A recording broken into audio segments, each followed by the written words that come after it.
बहुत कम लोग ज्वाइन किए हुए हैं, क्या बात है।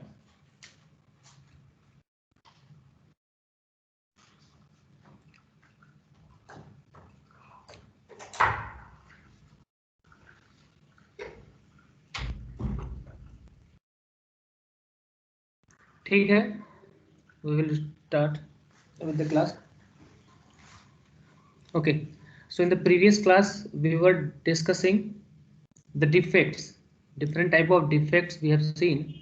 So in that, basically there are four type of defects.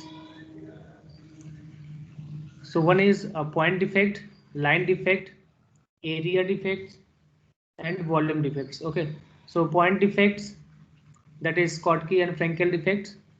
In line defect there are two different defects, screw and line or edge defect. Now we will see the area, that is also called planar defects. So area defect and volume defect.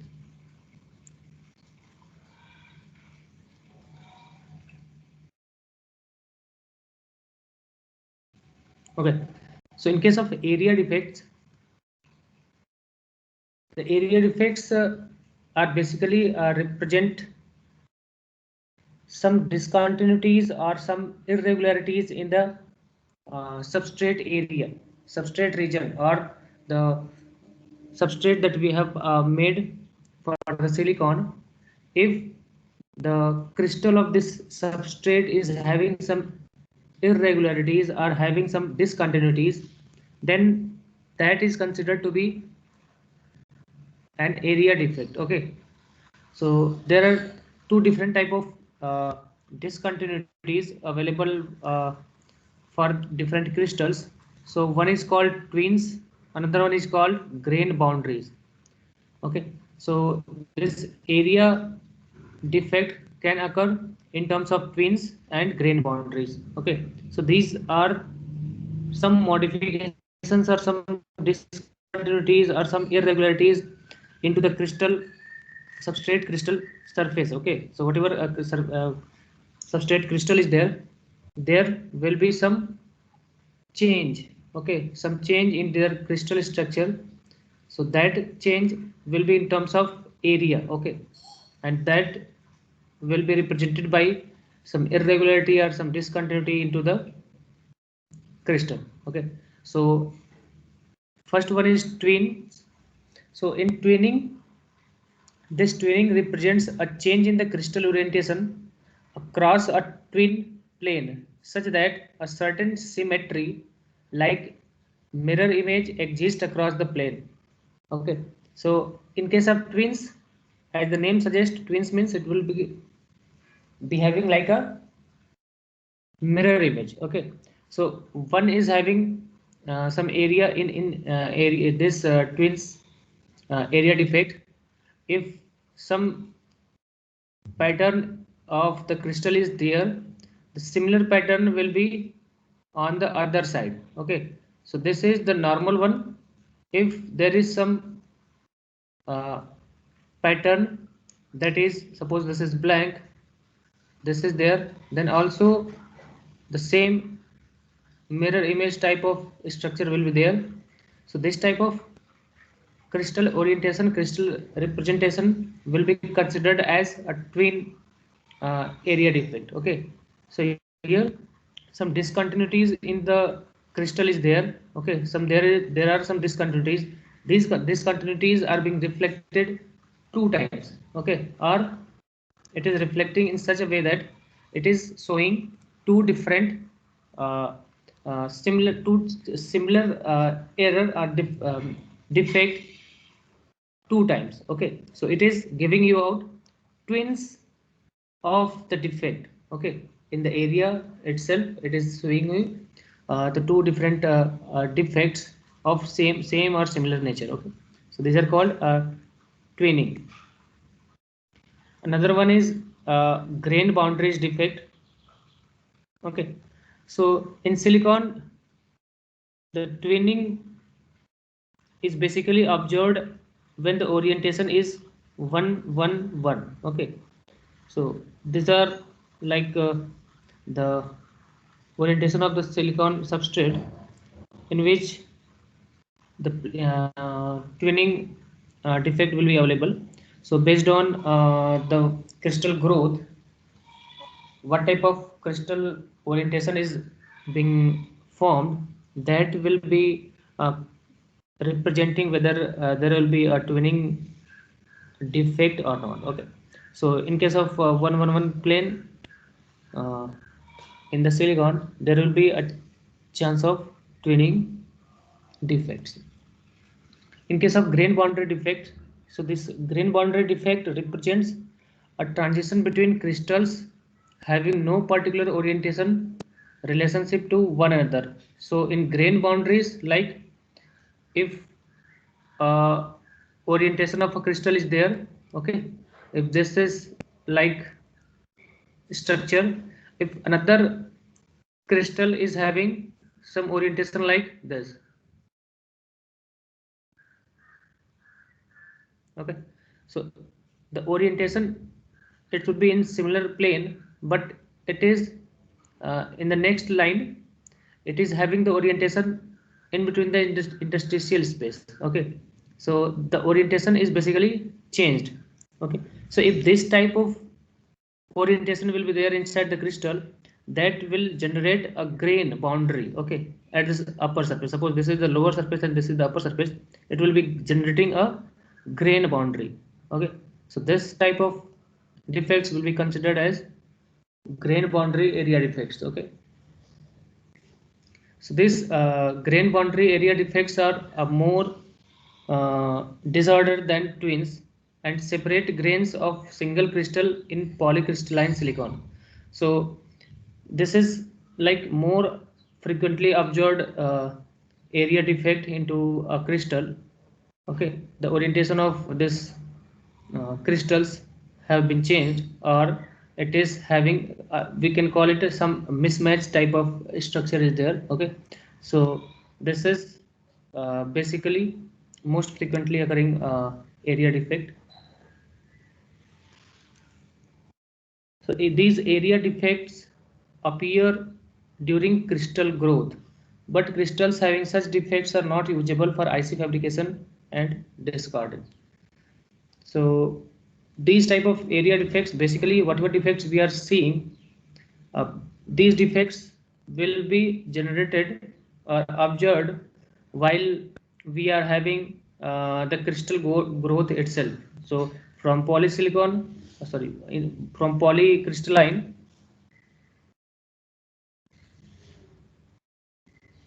from polycrystalline to single crystal structure we are generating. Okay, so this is like one process. This is the step, this step from converting polycrystalline to single crystalline. Each step of fabrication is considered to be as the process. Okay, so this is the process. From one process to another process, it has been changing. So basically in case of crystal growth process that we are performing, there will be most of the defects occurring. Either it is a point defect like Schottky or Frankel defect, or line defects or dislocations. So it is similar to the dislocation. In the dislocation, there will be some moment, removal of the atoms of the silicon basically. But here in case of area, it is observed. This dislocation is basically observed at large area. Okay, so if it is larger area, we will be dealing with the area defect, or it is called planar defect. Okay. Another one is volume defects. So volume defects, in the volume defects, so what will be the problem is like, if our crystal is there, okay, so into that crystal, this is a silicon substrate. Basically we started with wafers. So okay, so see, this wafer will be there of silicon. Into that wafer we will be generating different epitaxial layers. Okay, for our further processing. Okay, but in between this wafer, there will be silicon atoms. Okay, But in between these silicon atoms, because of different processes that we have used in the previous steps, different processing steps we are using, so there may be, like inside this silicon, some of the elements being replaced by some other impurity atoms, or if we are performing a doping, okay, if we are performing the doping, there may be like if we are performing doping, that means we will be introducing or uh, mixing some impurities, okay. So this impurities, what it will do is it will uh, occupy some spaces that is available by some other defects. So in previous we have seen the defects like point defect, okay. So in point defect, uh, there is like one silicon atom will be blank, it is replaced, okay. So it is not available, that is a Schottky defect. Into that, if there is no silicon atom is available here, so once we will be performing the doping, this doping is performed by adding the impurity basically. So once we are adding the impurity, this impurity will come and occupy this replaced silicon atom, okay.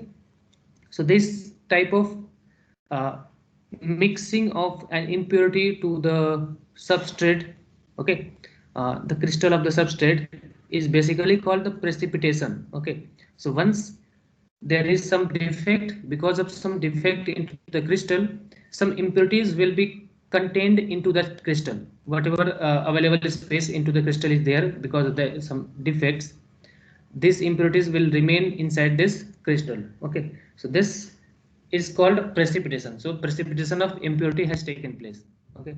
So this precipitation is basically observed as the volume defects, okay. So whenever there is a complete substrate is there, into that some extra impurity atoms or elements are being precipitating into the substrate or the crystal of the substrate, then it will be considered as the volume defect, okay. So here precipitates of impurity or dopant atoms constitute the fourth class of the defect, that is called volume defect. Fourth class means, so we have seen the point defect, line defect, and area defect. This is the fourth one, okay. This is fourth defect, that is volume defect. So basically when precipitation of impurities or dopants will be taking place, that will be considered as the volume defect, okay. Every impurity into the lattice has a solubility. Here one thing we need to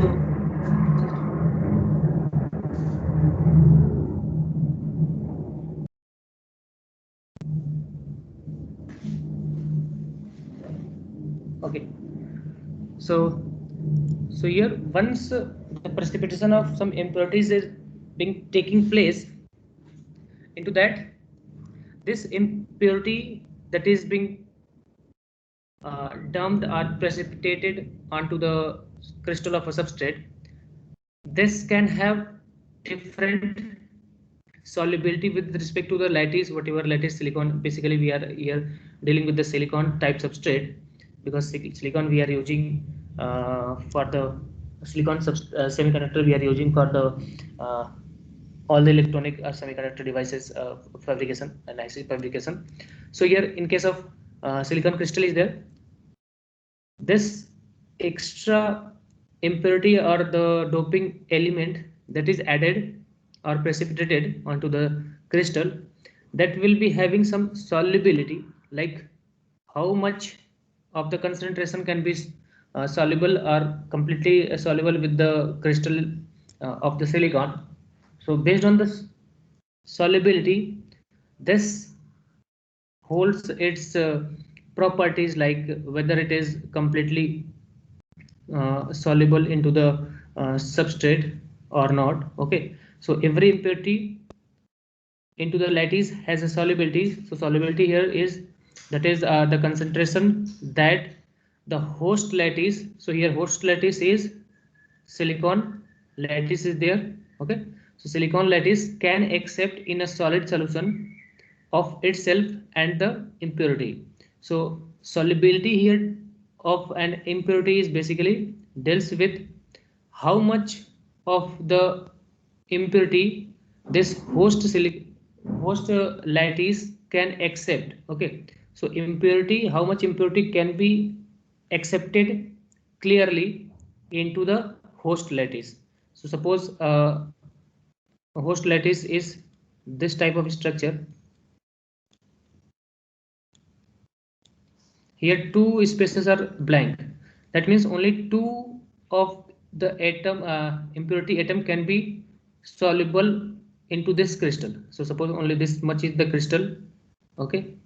So only two spaces are available. So only two impurity atoms can be completely solved with can be in completely fit into the crystal structure of the substrate. Okay. So here the solubility will be decided by these two available spaces. Okay. So this is the solubility of the, you can say, different elements, extra elements are doping elements basically. Okay, so in this figure, this figure is basically with respect to temperature, the solubility of different doping impurities has been considered. Okay, so solid solubility is there. This is atoms per centimeter square per unit area. It is basically given, and this is temperature. So as we are increasing the temperature, one thing we can see, like if we are, suppose this is copper is the impurity. If we are increasing temperature, its solubility is increasing.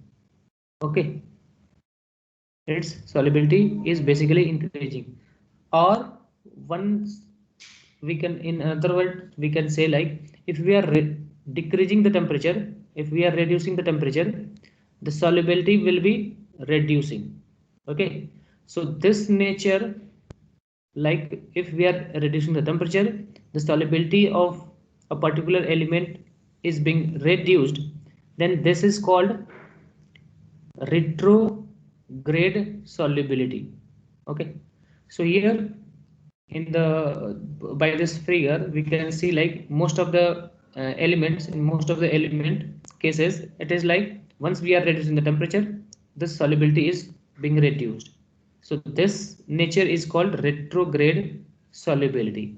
Okay, so that is decreases with decrease in temperature. So solubility will decrease with decrease in the temperature. So this is called retrograde uh, solubility. So in case of volume defect, we will be considering a point, a condition that is called supersaturation condition. So supersaturation condition is like at particular temperature T1, okay, some impurity is introduced. So suppose substrate is there, okay, and some impurity has been introduced. Okay, so suppose the impurities have been added here and here. Okay, so this one is impurity. Okay, and this is your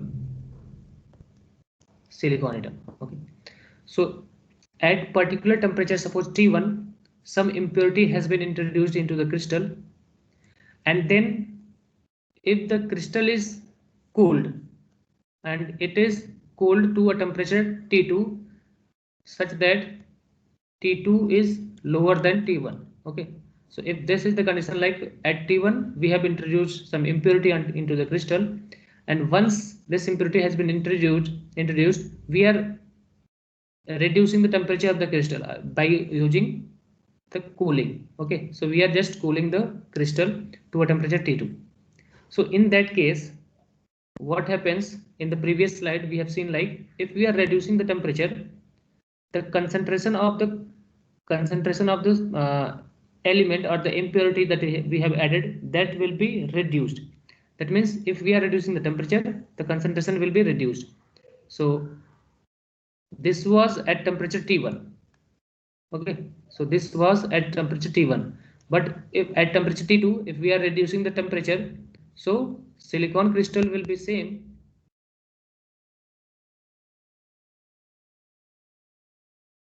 but the concentration of impurity will be reduced. That means, so it was two atoms were there. This is just for a symbolic representation, this is not the exact one. Okay, so at T1 temperature it was having two impurity atoms. So at T2 it will be like, it will be reduced, the impurity concentration will be reduced, so only one will be available, only one atom will be there. Okay, so in that case, if only one atom is available at T2 temperature, so if we are reducing the temperature from T1 to T2, there will be some defects, like it was filled previously but now there is a blank. Okay, so there will be some defect. So this defect is basically observed in terms of strain. Strain means there will be some bump onto the surface of the crystal. Okay, so this will be strain, is basically the dislocation type of error or defect will be there. Okay, so this dislocations results from the volume mismatch. So here, if we are reducing the temperature, there will be some volume mismatch between the precipitate and the lattice, inducing a strain that is basically relieved by the formation of dislocation. Okay, so if we are reducing the temperature, there will be some strain, and this strain will be causing some dislocations into the crystal. Okay, so this super saturation condition is basically deals with, like if at temperature T1 we have introduced some impurity, and if we are reducing the temperature, there will be some dislocations into the crystal. Okay, so if we are reducing the temperature, dislocation of the crystal will be taking place. This condition is called supersaturation condition basically. Okay, so this dislocation is basically observed, like how much dislocation has been taken place, that is observed by using the concept, a parameter that is called a degree of supersaturation. So what type of supersaturation, what is the degree or what is the concentration of supersaturation, this is observed by using the parameter that is called degree of supersaturation. So it is observed as the ratio of concentration of impurity introduced at T1. So at T1 temperature, what is the concentration of the impurity divided by the solubility at T2. So at T2, what is the solubility of that particular impurity? Like initially, suppose at 1100, the concentration was this in case of copper. So if we have changed the temperature from 1100 to 700, the next temperature will be this. So at this point, the concentration will be 10 to the power 16. So it has reduced from 10 to the power like 18 to 16. Okay, so this was T1 and this is T2. So by using the concentration ratio, we can get this degree of supersaturation, whether it is high or low, we can find out. Okay, so this was a condition. This will be used to find out what is the concentration, what is the effect, or you can say what is the uh, uh, strength of your volume defect basically. So here volume defect basically is a precipitation of impurity atom onto the crystal. That is basically depends on supersaturation, what type of supersaturation, what is the strength of supersaturation is taken place, and it is depend on time, and also depends on the nucleating site. That means from where the precipitation has been originating, where this precipitation has origin, has the nucleus, that will be basically considering the precipitation concentration, like what type of how much volume defect will be taking place, that depends on the saturation supersaturation condition. Okay, and the time and the nucleating site where this uh, precipitation has occurred or has started, that is basically uh, constituting the strength of volume defect, like how much it should be. Okay, here the precipitates are generally undesirable because they act as sites for dislocation generation. So as we have seen, like if there will be some precipitation, if there is a temperature change, there will be some dislocations. So these dislocations are the defects. Okay, so that should be avoided. Okay, so we basically prefer there should not be any precipitation, or there should not be any volume defect, because this will be basically causing a dislocation into the crystal. Okay, so once we have gone through the defects, we will see like just a summary type what we have gone through. So basically, to build an IC, we should be having we should be building some active components. Okay, build some passive components, connect the component together. So this is like to form an IC, we should be having transistors, we should be having resistors, capacitors, inductors, and now we will be connecting these, all these, and we can have and circuit. This circuit will be on a single wafer or on a single IC.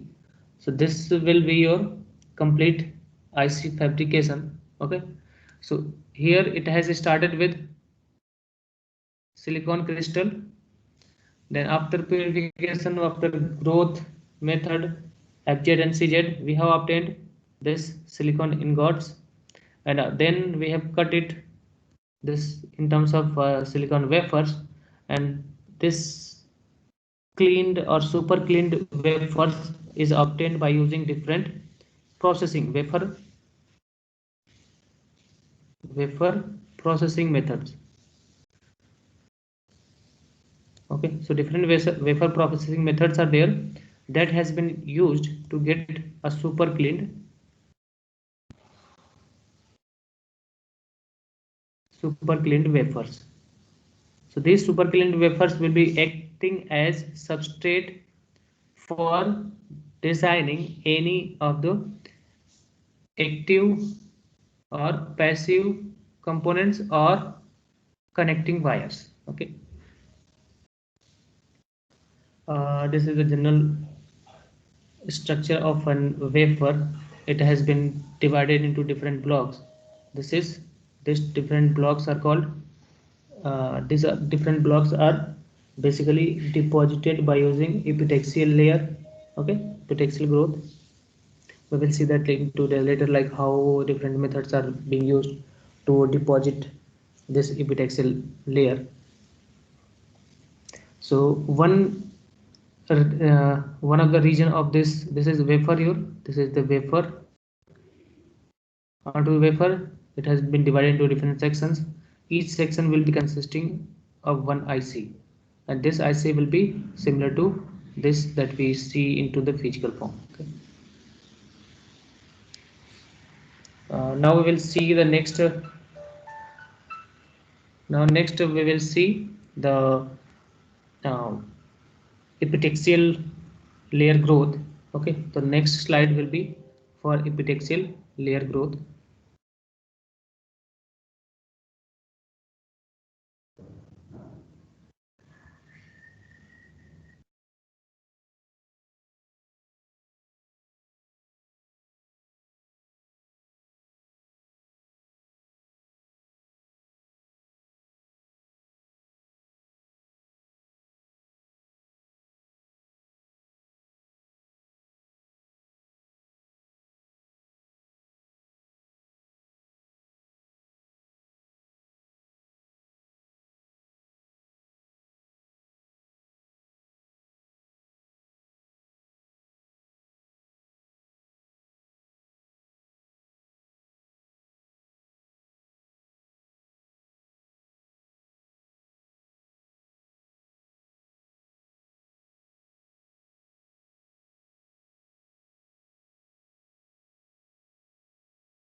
we start now the epitaxial process basically. Okay.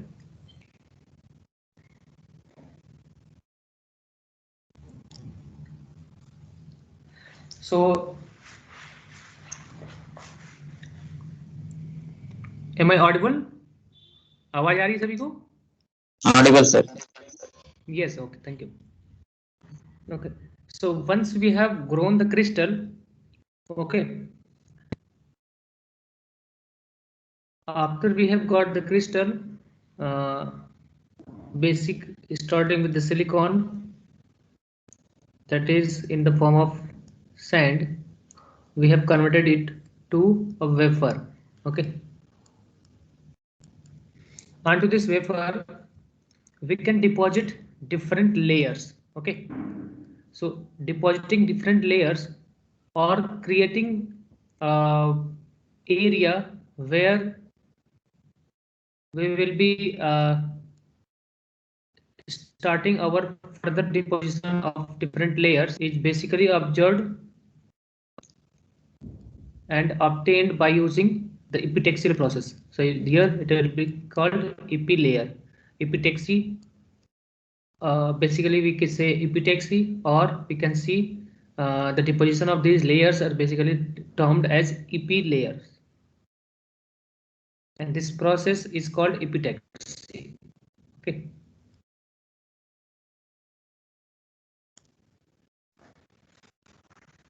So we will see like how this epitaxy will be working. Okay, so in terms the term epitaxy comes from a Greek word and its meaning is to arrange upon. To arrange upon, that means we will be arranging some layers on another layer. Okay, so another layer upon this, upon will be your substrate. So this substrate is your wafer. So onto a wafer, we will be arranging some other layers. So arranging means there will be some regular pattern. There will be some regular pattern, or it is not like a random arrangement. Just random deposition is something different. If we are depositing some layer, but that is an arranged layer, right? That is having some regular pattern. Okay, so this will be called as epitaxial growth or epitaxial process. Okay, this method, and the layer that we have deposited, that will be considered as epitaxial layer. Okay, so here epitaxy means growth of a single crystal film on the top of a crystalline substrate. Okay, so on the substrate we will be depositing a single crystal film, that will be a very thin film. Okay, layer. So for most of the thin film applications like hard and soft coatings, optical coatings, protective coatings, it is of little importance. So in case of very thin applications, this epitaxial is not used. Okay, so this is we can say less frequently used. Okay, but for in case of a semiconductor thin film technology, we will be using epitaxial only to do the thin film deposition in case of semiconductor devices. Okay, okay. So in case of semiconductor devices, we will be using thin film technology by using epitaxial method to grow a very thin layer. So there are two different type of epitaxial methods. Okay, so like you can say two type of epitaxial process. Okay, so one is homoepitaxy, another one is called heteroepitaxy. Okay, so as the name suggests, homo means same. Okay, so here same material, same element is being used as the film itself and also the substrate also. Okay, so on a substrate we are depositing some layers.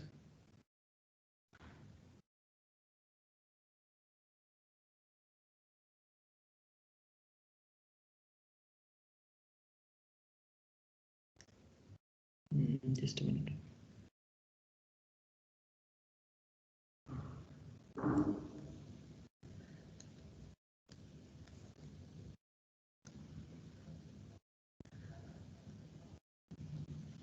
Okay. So here, in case of homoepitaxy, the film and the substrate are of the same material. So if a substrate is there, onto this substrate we are depositing some layer, and this layer is also of the same, you can say, material. If it is silicon, if we are depositing the silicon epitaxy, then this will be called homoepitaxy. Okay. So here, this is often called deposition of a silicon on a silicon. Okay, that means it is A on A. For a generalized term, homoepitaxy is basically termed as A on A. That means A is deposited on A itself.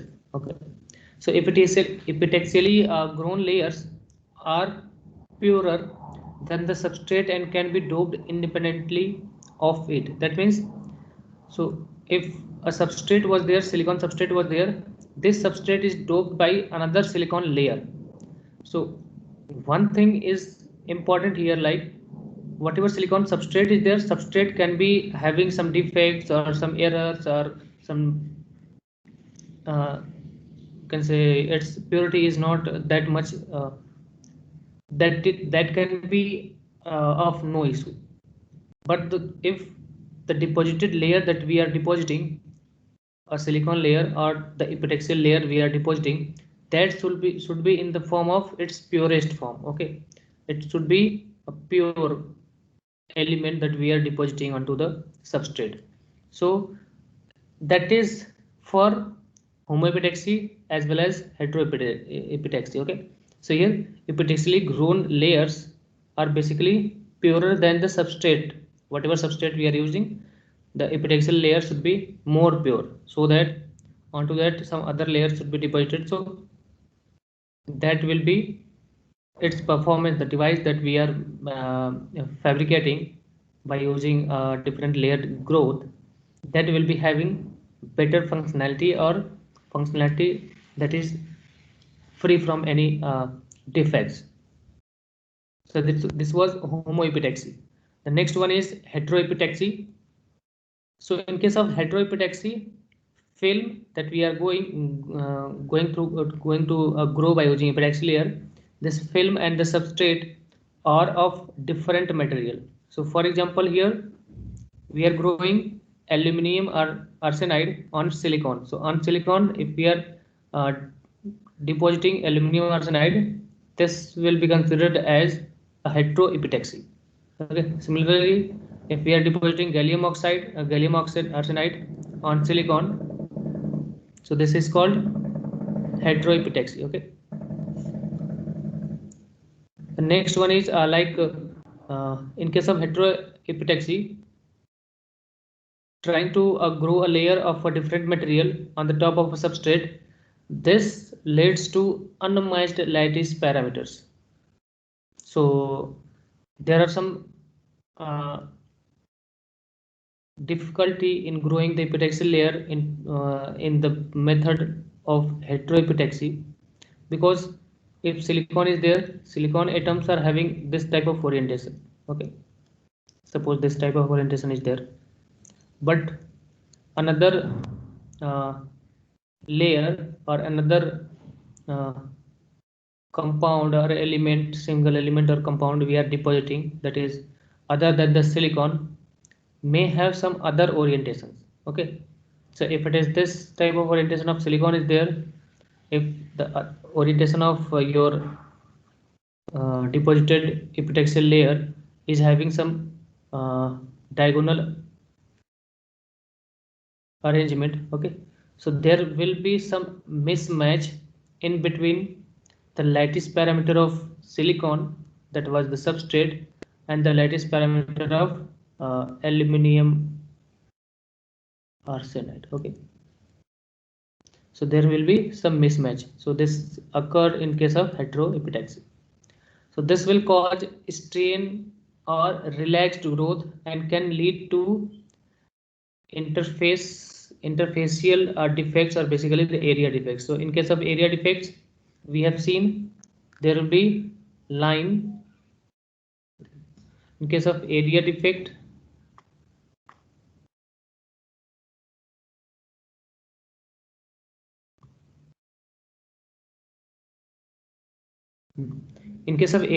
we have seen like there will be some strains.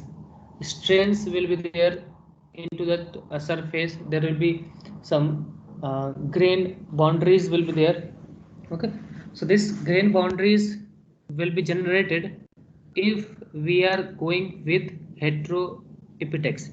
Okay, so this heteroepitaxy will cause some area defects onto the surface of the substrate and after depositing the thin film. So such deviations from normal would lead to change in the electronic and optic, thermal and mechanical properties of the thin films. Okay, basically the films. So here, if there is some defects after depositing the epitaxial layer, then this defect will change the property of our this will change the property of our device that we are going to fabricate.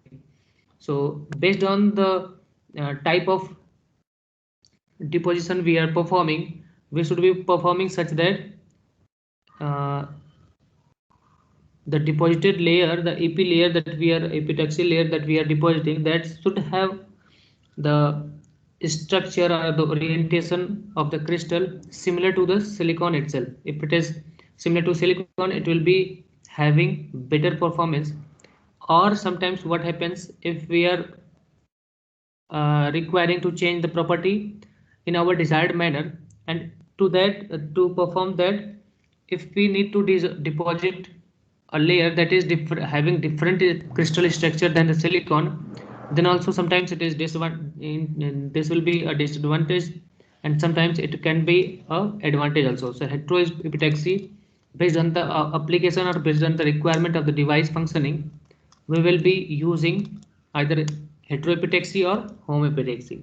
Okay, so this heteroepitaxy basically allows for optoelectronic structures and band gap in engineered devices. So in case of application oriented, like in case of band gap engineered devices, so where band gap changing is required, and also where optical property of a device need to be changed, we will be using heteroepitaxy. Otherwise we will be using homoepitaxy. Okay, so based on the requirement of the application, what type of device we require, we will be using the type of epitaxial growth. Okay, so this is the symbolic representation, like uh, crystal is, suppose this is the silicon layer is there.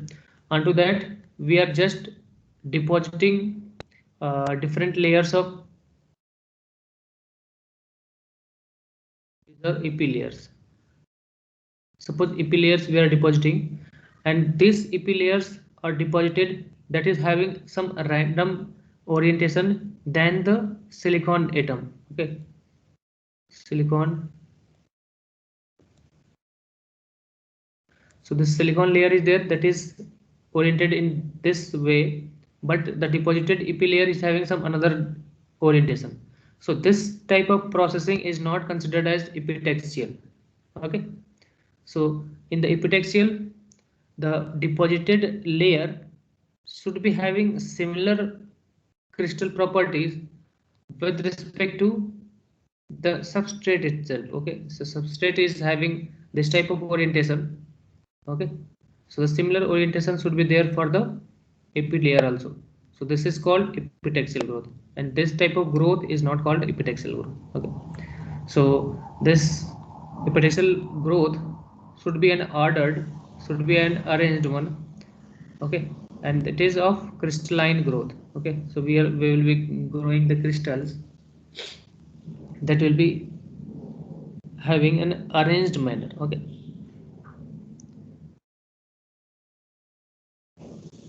So next is we will see like what is the need of epitaxial layer growth. So why we should be proceeding for growing this epitaxial layer.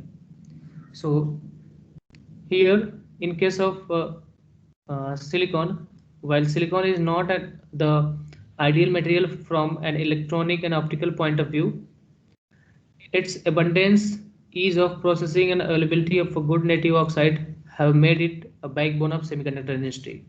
So based on the availability and the processing steps required, the silicon is used most frequently for industrial applications, semiconductor industry applications. So here combining silicon substrate with compound semiconductor films would enable higher optoelectronic functionality and higher speed. So initially, if only silicon is there, it was not fit for electronic and optical application.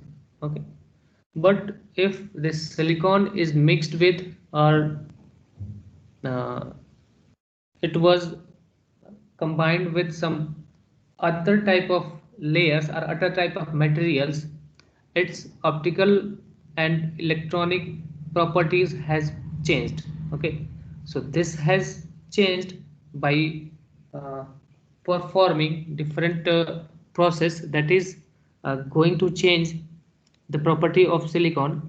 So this change will be having such that it is it just we cannot change the property just by adding any compound or any element onto this silicon substrate. So this functionality change takes place, but there are severe lattice mismatches and the chemical compatibility issues between silicon, and because silicon is of what type of group is there, this is called fourth group element. Okay, so this fourth group element is basically doped with third or fifth group elements. Okay, so this third and fifth group elements will be used for doping either to obtain p type or n type. Okay, so however there are severe lattice mismatches if we are combining a third group or third group or fifth group element to the silicon. There will be some mismatch and chemical compatibility issues will be there. So that will prevent a direct growth. That means we cannot directly grow uh, third or fourth element layer onto a silicon. Okay, so we cannot directly grow, there will be some processing steps required. Okay, so we will see that later in terms of different types or different techniques of depositing this epitaxial layer. So in case of metal semiconductor heteroepitaxy, so like in case of MOS transistors, or where there will be a semiconductor. Okay, semiconductor is there, so suppose silicon semiconductor is there, n type or p type is there, we need to connect or we need to create a contact. So the contact is always in terms of metal. Okay, so this contact will be a metal, so there is a connection between metal and a semiconductor. So this type of metal and semiconductor connections is done by using heteroepitaxy. Okay, so in case of metal semiconductor structures, these metal semiconductor structures are used for contact applications, and while not essential, epitaxial growth allows increased electronic mobility through a junction. So once we are going to deposit epitaxial layer, like on silicon we are creating a metal layer, so this junction if it has been created by using epitaxial growth, this will increase the mobility here. Okay, mobility will be increased if we are growing this metal layer by using epitaxial. Okay, so these are the advantage of epitaxial. uh, that's why we should be requiring this epitaxial growth method. Epitaxial growth is useful for applications that place stringent demand on the deposited layer. So like high purity, low defects, abrupt interfaces, controlled doping profiles. If this type of properties we are requiring, then we should be proceeding with epitaxial growth, because epitaxial growth will be providing us high purity and low defects. Okay, abrupt interfaces. So abrupt interfaces, like if this is a layer of this is a substrate. Okay, so silicon substrate is there. If we are depositing some of the layer, suppose we are depositing a layer of epitaxial, so this epitaxial layer will be having a sudden change. So from silicon it will be changing to epi layer.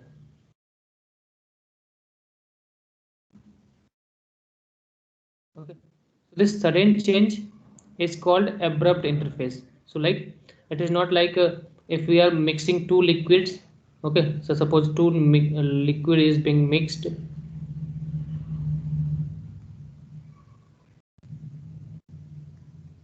So suppose one liquid is of this color, another liquid we are